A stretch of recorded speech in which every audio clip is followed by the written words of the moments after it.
I want to change the color of this shirt from tan to a red. Now I've enlarged this up to 300%. That shows up here. I'm going to go into the pen tool, and now it's shaped, the cursor is shaped like the tip of a pen. I'm going to push the caps lock, which changes it to kind of a bullseye. For me, it's easier to use. And when you're doing color correction, you want to put the line there. I just left click and release to start a dot. Now I'm going to left click, hold down the key, and then drag a little to the right.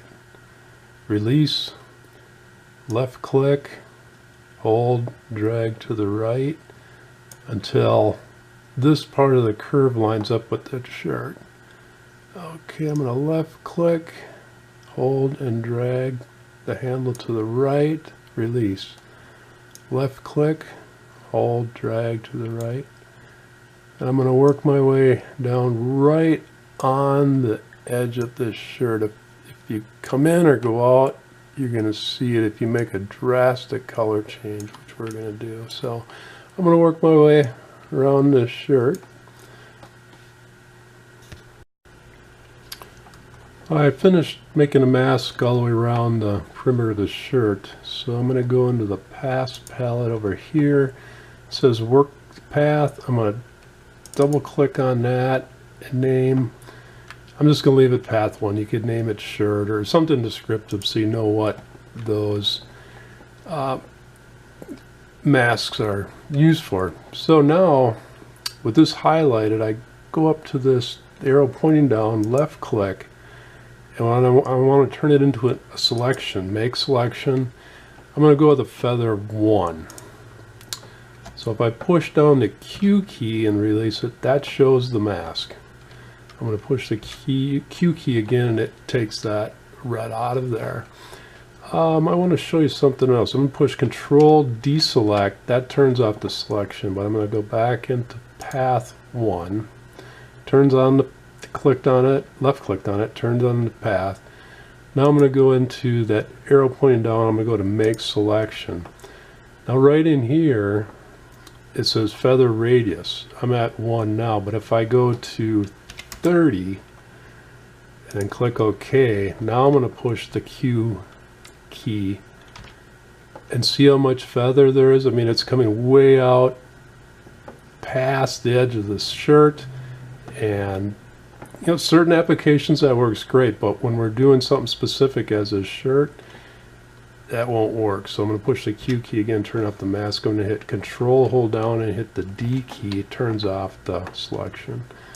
Go back to path here, make selection. I'm going to go back to 1.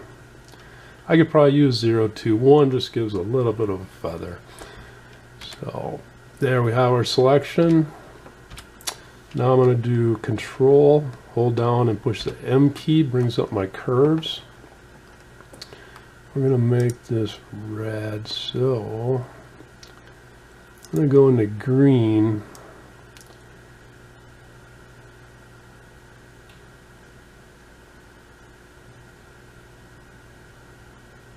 Check the mid-tone here, make it kind of red. Let's see, I'm going to kind of the highlight end, drag it down.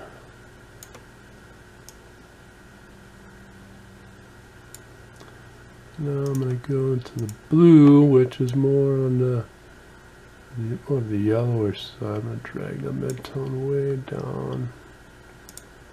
I'm going to go into red. I'm going to try going up, and it does a little bit. I'm going to click OK. I'm going to hit Control key, hold down, push the M key, bring curves back up. I'm going to go down to the green, go down,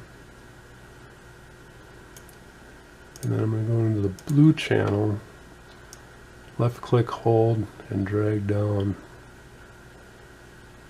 And that looks pretty good. I'll click OK. I'm going to hold down the Control key and hit deselect. And there we go. In the history palette here, I can click back on the original image, there where it was originally, and I'll go down to the bottom, and there we have a red shirt.